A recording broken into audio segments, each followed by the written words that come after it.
tenemos una noción de lo que es el dolor. Incluso los niños pequeños, por ejemplo, saben lo que es el dolor. Aún sin saber hablar, ya identifican las acciones o las situaciones que les puede provocar dolor. Y en general, todos los humanos, de hecho, los animales también tienen reacciones especiales ante el dolor para evitarlo o para defenderse. De tal manera que es un tema pues bastante común. Es un tema que se habla de él todos los días. En las noticias, por ejemplo, en los medios de comunicación,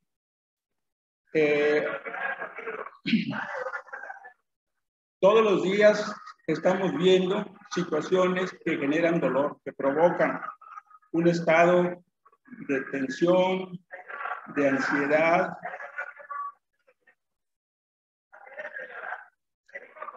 Para poder entender un poco esto del dolor,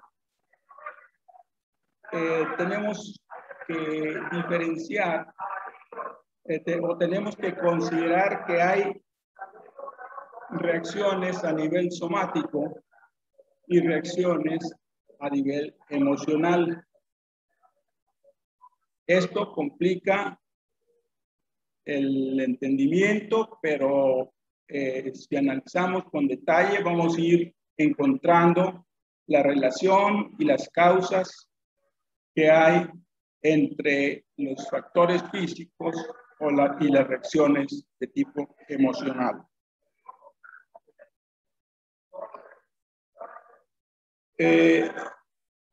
Todas las personas somos seres únicos, o tratamos o debemos ser seres únicos, en el sentido de que no podemos dividirnos. Habrá casos excepcionales, por ejemplo, personas que van a donar un riñón, vamos suponiendo, pues ahí se tiene que dividir, pues para ayudar a otras gentes. Pero en general, para evitarnos conflictos, para evitarnos problemas, lo correcto es que las personas tratemos de mantenernos en la unicidad. Con el objeto de tener una mejor orientación sobre cómo ha evolucionado el concepto del dolor. Debemos recordar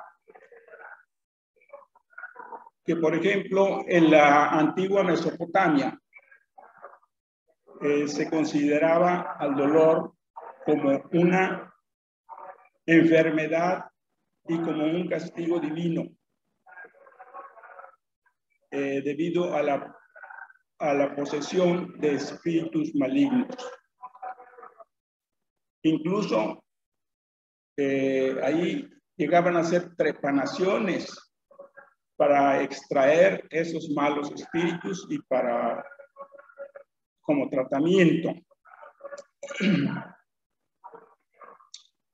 En el papiro de Ebers, en Egipto, se atribuye la causa del dolor a la posesión de dioses o espíritus y se describe el tratamiento por medio de encantamientos y de hechizos.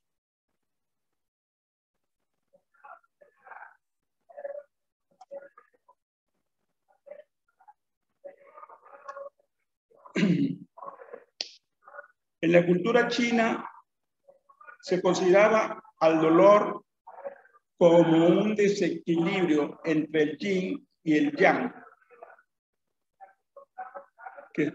que son o eran las dos fuerzas internas que regían el cuerpo.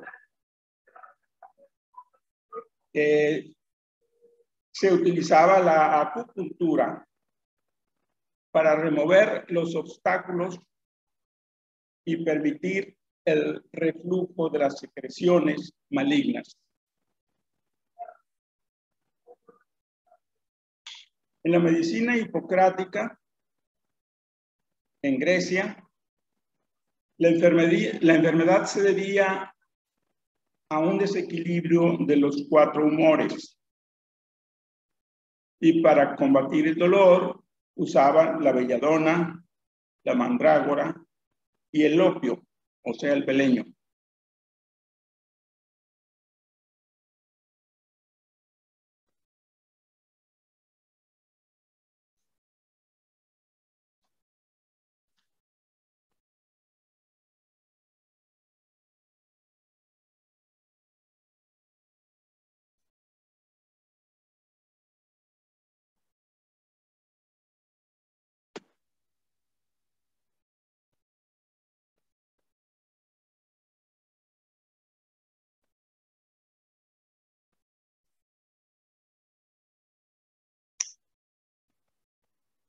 En la vida cotidiana, las personas incursionan en experiencias como la ciencia, como el arte, los descubrimientos, las diversiones, los viajes y en el mismo amor. Pero todas estas experiencias no se pueden catalogar como universales, porque no ocurren en la totalidad de las personas, de los individuos. El dolor sí es universal, sí es una experiencia universal.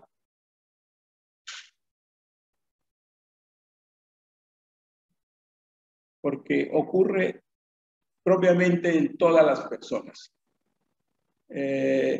Todas las personas guardamos recuerdos de sucesos difíciles, de sucesos pasados, o de lo que ocurre, por ejemplo, en el medio familiar,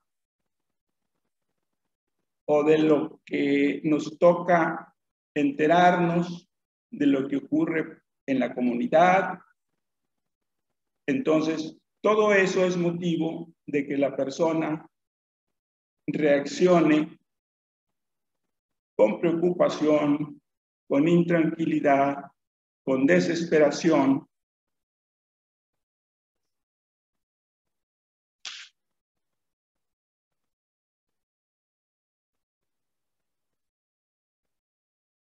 Los sucesos históricos hablan del nacimiento de los pueblos, de la evolución de las culturas y de las razas, de las batallas, de las esclavitudes, todo lo cual traducido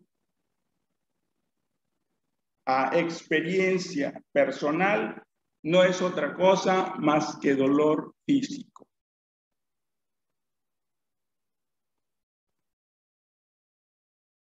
En las diversas gamas de sufrimiento, de tal manera que el dolor es la verdadera historia. Participa el dolor en todos los sucesos que se van presentando, en todos los cambios que se van adoptando en el desempeño de las personas, en su desenvolvimiento, siempre está presente el dolor. El dolor asedia al hombre de las fieras que lo devoran, del hielo que lo aprisiona, de las llamas que lo queman,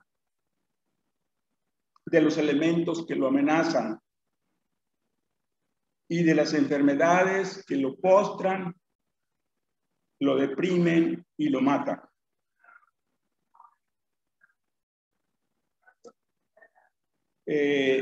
Con el objeto de liberarse o resolver los problemas de dolor.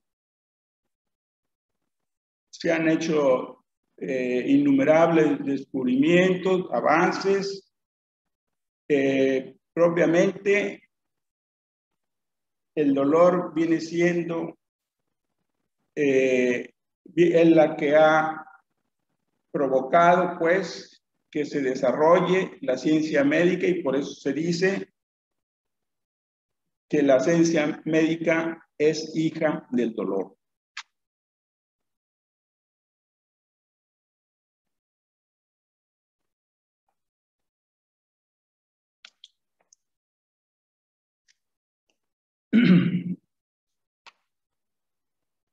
La palabra dolor es una sensación desagradable y molesta provocada por alguna lesión tisular de algún tipo, o una sensación también desagradable que las personas describen como semejante a esas lesiones. Puede generar zozobra, aprensión, angustia ante las amenazas de diversa índole.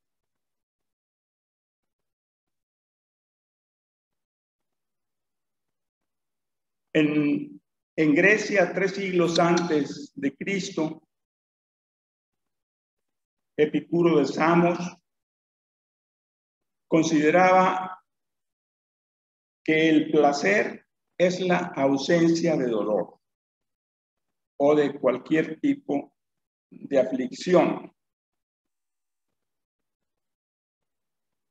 Identificaba al placer con la tranquilidad y al placer más alto con una vida simple, moderada. Todo ser viviente trata de alejarse del dolor y busca el placer.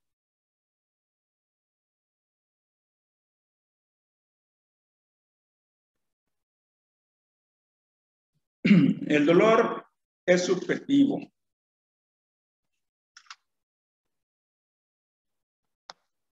El tipo de dolor, la intensidad del dolor, la ubicación, la relación con otros síntomas, se deduce todo de los datos que proporciona el paciente y de sus reacciones que acompañan a ese síntoma de dolor, que da lugar a expresar las molestias del paciente. Por otra parte, el dolor tiene cierta parte amigable, dado que permite que los organismos se den cuenta del peligro, perciban el peligro en el medio ambiente, ya sea interno o ya sea externo, lo que vendría a corresponder a la retracción de los organismos primitivos ante los estímulos dañinos. Ascendiendo en la escala biogenética, se va modificando el si digan.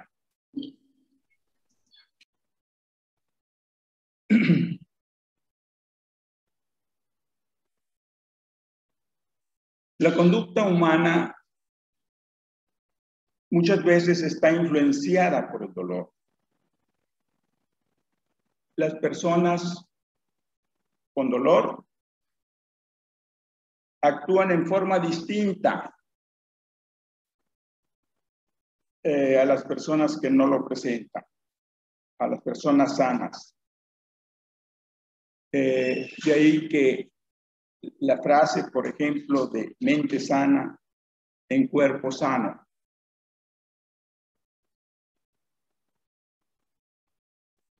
un sentimiento contrario al dolor es el amor. Pero muchas veces el dolor va unido al amor.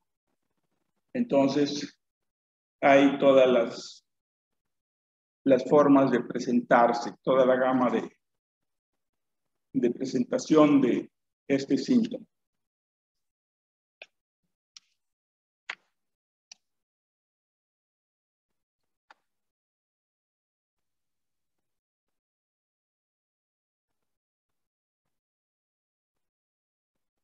Como mencionamos,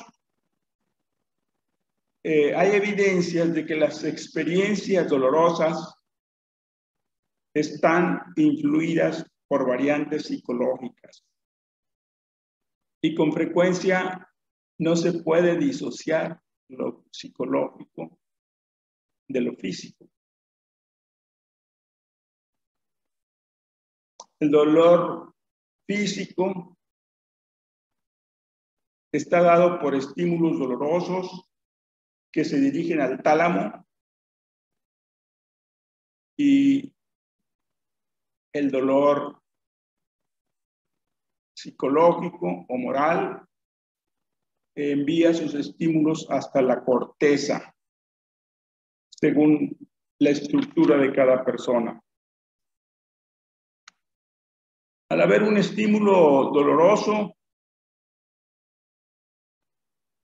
se liberan sustancias que estimulan las fibras sensoriales periféricas, como por ejemplo el hierro, el potasio, aminas como la serotonina, la noradrenalina,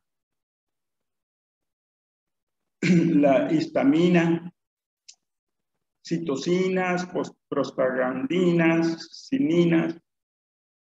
Y hay que recordar que en este caso la serotonina, la noradrenalina, la dopamina, cuando disminuye su nivel,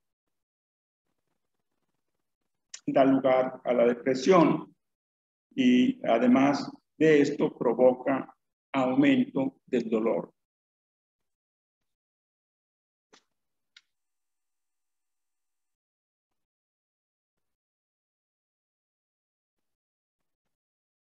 No todas las personas perciben el dolor de la misma forma. Hay personas que tienen una mayor tolerancia, o sea, tienen un umbral alto, y otras tienen un umbral bajo y son más sensibles al dolor.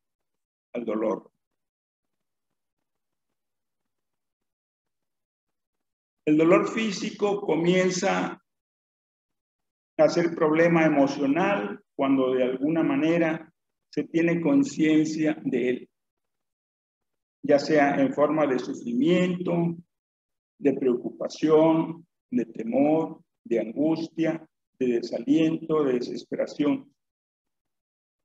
Y lo que sucede con frecuencia es que no se puede deslindar, no se puede saber cuál es la mayor dosis del dolor, si el dolor físico o el dolor moral.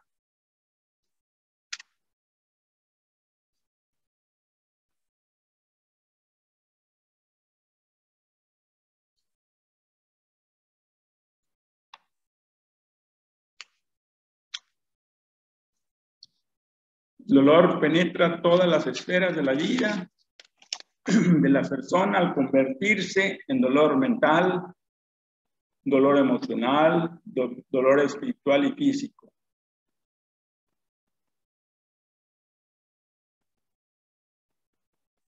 Mismo que además va afectando a los que lo rodean al comprometerlos a estar con el dolido.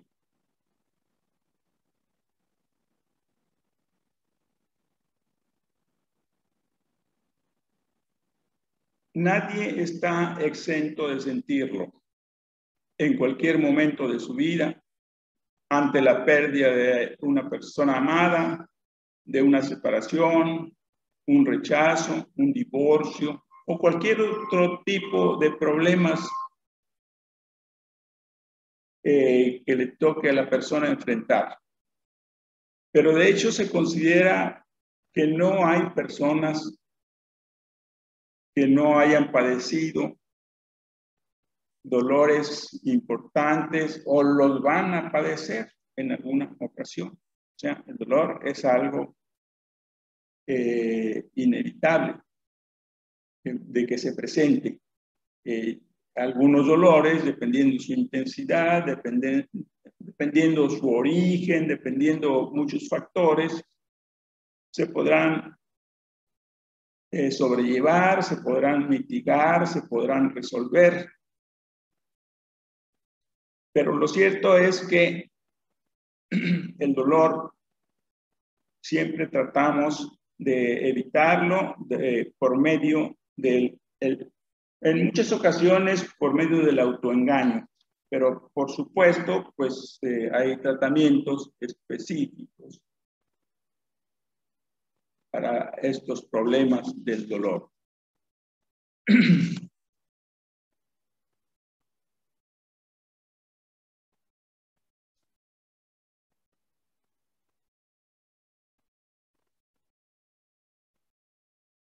El dolor afecta la calidad de vida de quien lo sufre.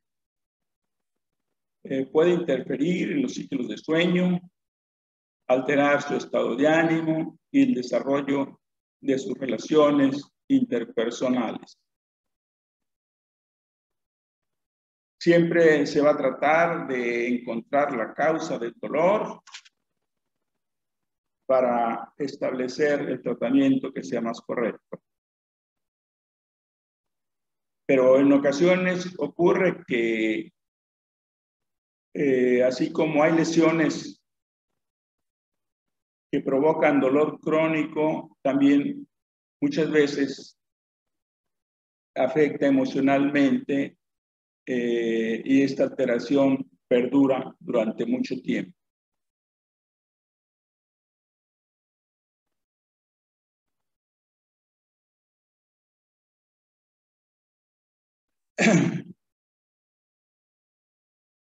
En los siglos XVI y XVII se avanzó en el conocimiento de la anatomía y fisiología del dolor. En el siglo XVII, René Descartes, en su obra El Tratado del Hombre, habla del dolor y decía que el cuerpo poseía órganos receptores y nervios o tubos huecos que comunicaban interiormente unas partes con otras y llegaban a los ventrículos del cerebro. Al ser lesionados los nervios, provocaban movimientos de los espíritus animales del cerebro que afectan el alma y daban lugar al dolor. Este tipo de ideas se mantuvieron alrededor de 2 siglos.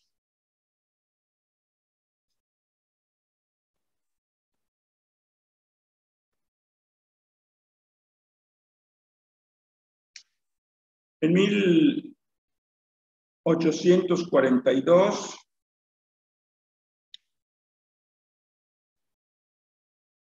Johannes Müller hizo una notable contribución al entendimiento del proceso sensorial, al postular que el cerebro recibe información de los objetos externos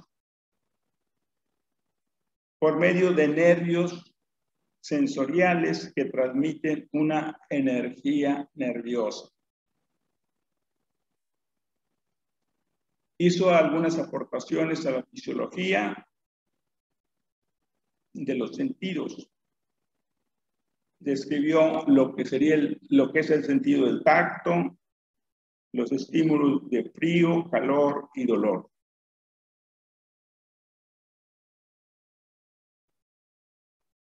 Von Frey, fisiólogo alemán, desarrolló la teoría de los receptores. de la sensibilidad de la piel. Estudió los corpúsculos de Ruffine, responsables de la sensibilidad al calor, los de Krauss, los de Meiner y las terminaciones libres.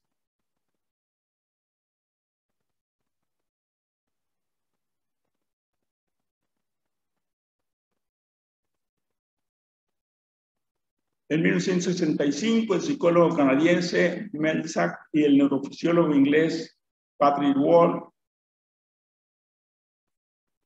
para explicar la percepción del dolor, presentaron la teoría de la compuerta, que afirma que las fibras mielinizadas que corren más rápidamente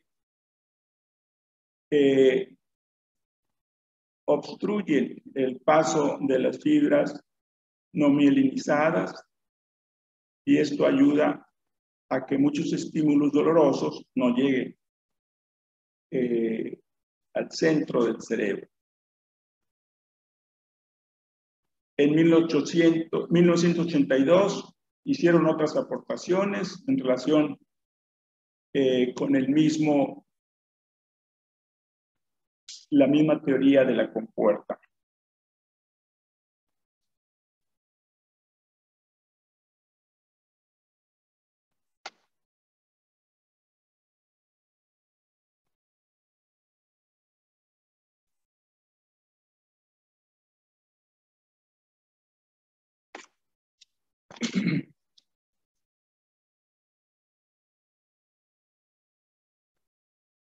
Bueno, ya tenemos otros datos respecto al desarrollo de los analgésicos. Desde Paracelso, luego las infusiones intravenosas, desde 1655, donde incluso transfundían vino, cerveza, agua destilada y soluciones de opio. En 1899, con el uso de la aspirina y ya después todos los derivados de los salicilatos, el efecto más potente luego de las alcaloides del opio, la morfina, la papaverina.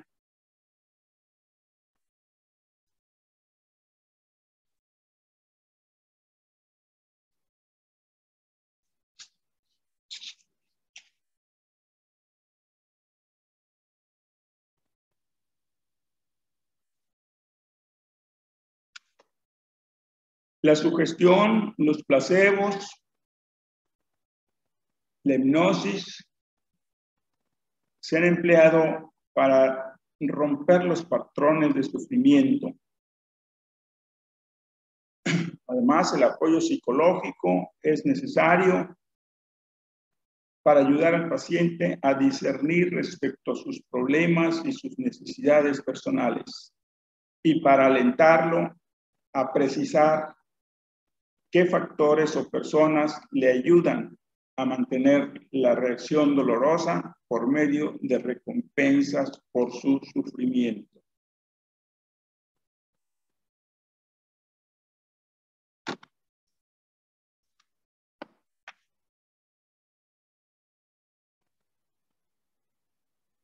Cada uno de nosotros hemos experimentado situaciones que han generado esa preocupación, esa tensión, esa desesperación. Incluso una persona con dolores de difícil solución, pues desarrollan algunos padecimientos como cuadros de depresión, cuadros de pues una angustia exacerbada. Entonces es algo que va ligado, puesto que las personas somos seres únicos. No nos podemos dividir Lo hacemos para entender mejor lo que estamos estudiando, pero en realidad es algo que siempre están presentes las reacciones físicas y las reacciones emocionales. Unas generan otras, otras generan unas, en fin. De hecho, pues sabemos cuando repasamos los cuadros patológicos, sabemos que un trastorno físico pues puede generar cuadros en el área mental y viceversa. Problemas mentales pueden ocasionar trastornos físicos. Entonces, siempre hay que tener presente eso de que cuando estamos chicos, claro, no podemos identificar los problemas emocionales o no nos percatamos, pero ahí describimos un dolor, o señalamos un dolor como si fuera físico nada más. Pero obviamente siempre hay la participación del estado emocional. Entonces depende con qué participación se cuenta entre las reacciones emocionales para establecer un tratamiento más adecuado, para ayudarnos incluso a resolver mejor los problemas.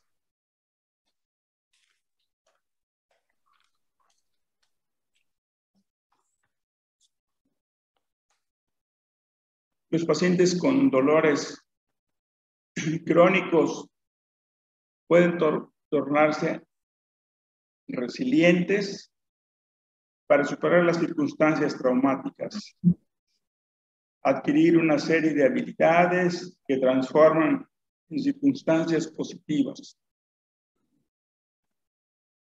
Cuando esta sabiduría se comparte con otros enfermos, les ayuda a mejorar su estado general al tratarlos con ética y empatía en el trato igual a igual.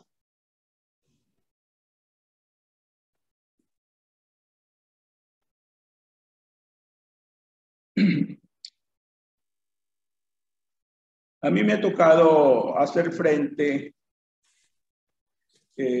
a muchos problemas y hay situaciones, digo, pues han pasado muchos años en la práctica de la psiquiatría.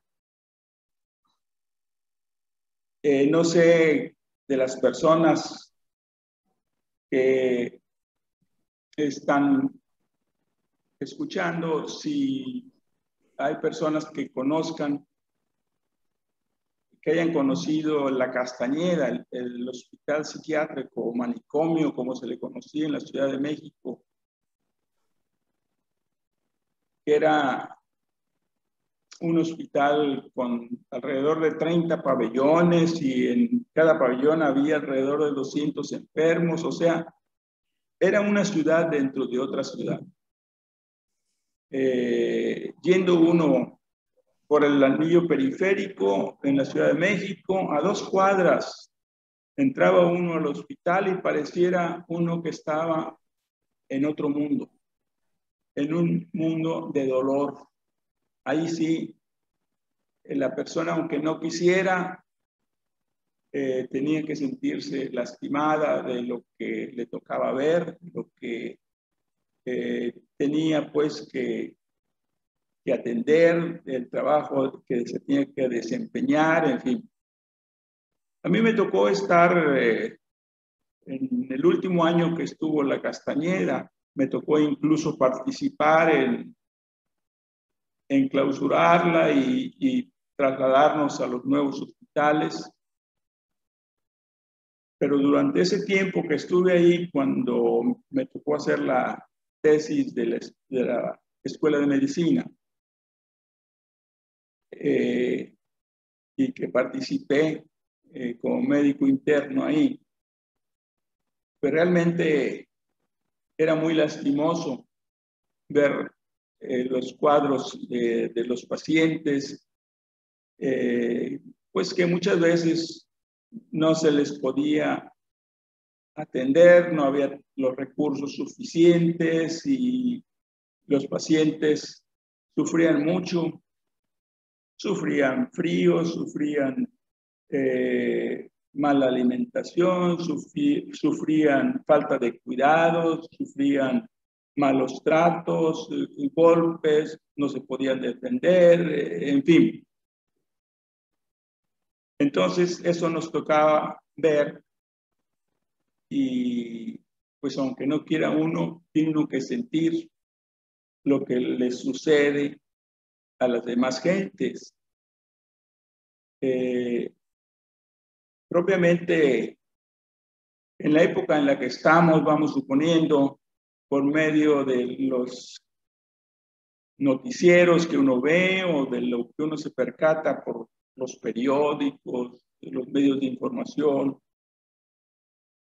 pues sobre todo en los últimos años, la violencia y los problemas han aumentado y todo eso es motivo de preocupación, de intranquilidad, de desesperación, más últimamente pues con el problema del COVID y,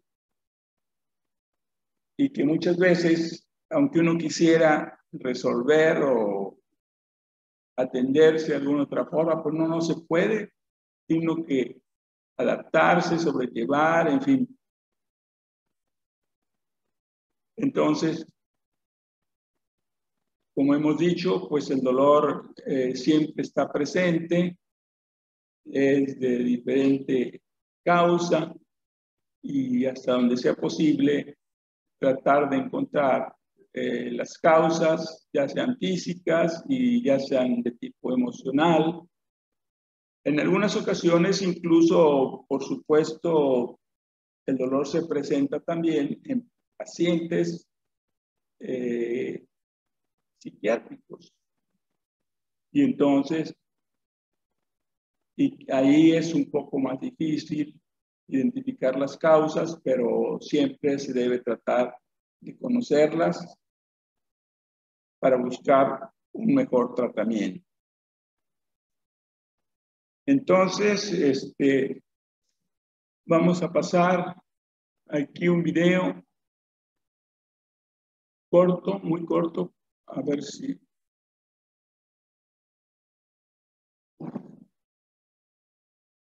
Aquí ya no supe dónde hay que apretarlo.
Interrupciones en esto de la tecnología, pues aquí andamos, al menos yo no tengo conocimiento, ¿verdad? Entonces, somos de una época un poco anterior. Apenas hace 60 años que estuve ahí en el manicomio. Y tengo ya 22 años de jubilado en el Seguro Social. O sea, ya han pasado varios años, pues, pero nos quedamos atrás en las cuestiones tecnológicas. Si alguien quisiera compartir alguna opinión, estamos para escucharlos.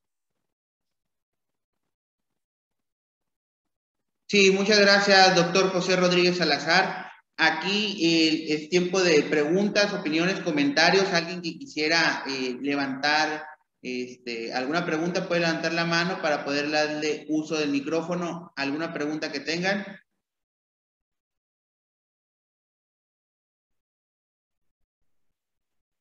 Bueno, parece que quedó muy claro. Doctor, a mí me gustaría preguntarle que, como usted bien refirió, pues fue la última generación de ese famoso, pues lo que le llamaban antes manicomio de la Castañeda, donde empezó su construcción por el presidente Porfirio Díaz, donde hablaban de que se pudiera hacer México un país donde atendían la salud mental como un ejemplo para toda América Latina. ¿Nos podría hablar un poquito más de su experiencia, usted que tuvo en ese famoso lugar de la Castañeda, donde las generaciones actuales pues solamente lo conocemos en fotos y en relatos que hay a través de internet? Bueno, sí, realmente me tocó una época en la cual tuve oportunidad de conocer precisamente ahí en la Castañeda a médicos muy destacados de aquella época. El doctor Guevara Oropesa, que fue un maestro de la psiquiatría, el doctor Calderón Narváez, el doctor José Patiño Rojas, el doctor Agustín Caso, todos personas muy reconocidas, el doctor Dionisio Nieto, aunque él estaba en el hospital de neurología, pero pues nos frecuentábamos porque él también nos daba clase en la especialidad. Por otra parte, cuando yo estuve haciendo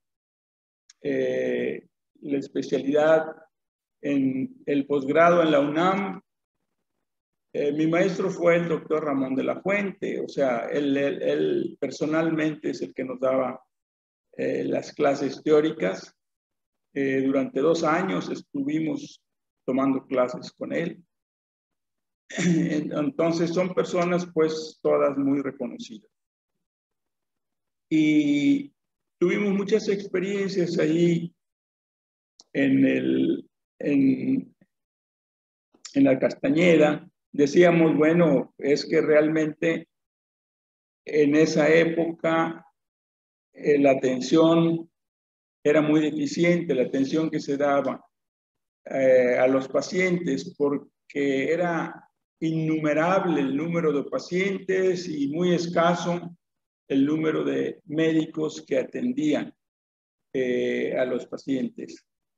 Al grado de que había pacientes que estaban internados y que ya llevaban, por decir, 5 años de estar ahí internados y nunca se les había formado un expediente. O había pacientes que habían sido dados de alta, que ya no estaban ahí hacía mucho tiempo y el expediente estaba ahí. Eso sí. Pacientes que los familiares iban, los internaban y ya no volvían, ya no se sabía nada de ellos y quedaban ahí almacenados los pacientes. Duraban pues mucho tiempo, propiamente vivían ahí. Entonces, no había pues un tratamiento adecuado, en un tratamiento que realmente estuviera resolviendo los problemas de los pacientes. Más bien era una especie de albergue, pero el número de pacientes era alrededor de 6,000 pacientes. Entonces, por eso digo yo que esa experiencia de estar asistiendo ahí era impresionante y pues se dolía uno de lo que ocurría en ese hospital. Ok, muchísimas gracias, doctor Rodríguez Salazar. Importante y información histórica la que usted nos está dando. Tenemos una pregunta. Adelante, Silvia. Adelante, puedes abrir tu micrófono. Sí, buenas tardes, doctor. Primero que nada, felicitarlo por su ponencia, agradecerle por compartirnos su conocimiento. Mi aportación es solamente para eso. Definitivamente, pues es un antes y un después a partir de que cambian los modelos en la atención de salud mental. Y ciertamente hoy que tiene salud mental el modelo Miguel Hidalgo, que se pretende que el paciente esté menos internado y más funcional y más reinsertado. No es fácil, es algo que ha venido pues mejorándose en el tiempo y es una verdadera joya que usted nos comparta, que usted nos transmita. Tengo el gusto de conocerlo personalmente, es usted una fina persona y me da mucho gusto el día de hoy coincidir en este momento y más que nada es agradecerle su conocimiento y su experiencia que nos comparte el día de hoy, doctor. Muchas gracias. Gracias. Muy bien, doctor, hablando aquí de la psicóloga Silvia López, hablaba de un antes y un después. Sobre todo, uno lo que viene marcando este hito del antes y después, sobre todo de los modelos nuevos, habla de los psicofármacos, sobre todo de los antipsicóticos, de los famosos antipsicóticos. Uno de los más conocidos, el haloperidol. Tengo entendido que usted participó en ese estudio que se llevó a cabo en México por primera vez para poder meter al mercado el antipsicótico haloperidol. ¿Nos podría compartir algo de esa experiencia que usted tuvo? Bueno, sí. Ese fue el estudio ese que hicimos, fue un estudio experimental y fue lo que para realizar mi tesis recepcional de medicina. Entonces, el maestro Calderón, platicando sobre qué tema íbamos a escoger, él fue mi director de tesis.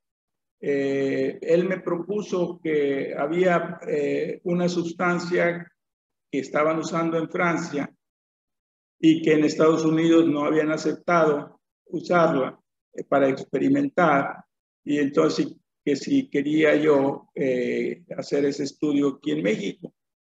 Y sí, lo hicimos aquí, de tal manera que el haloperidol se usó aquí en México desde el año del 66, no, 65. Y no me deja. O a ti te pasa lo mismo. Tienes que cambiarte de WhatsApp de uno a otro si te quieres meter en la compu o nada más se vincula. Si puedes abrir WhatsApp web aquí, es diferente. Creo que tiene que haber una aplicación de WhatsApp web. Es que si quieres crear, o sea, si te quieres brincar, no puedes abrirlo según yo, todavía, a menos de que sea business.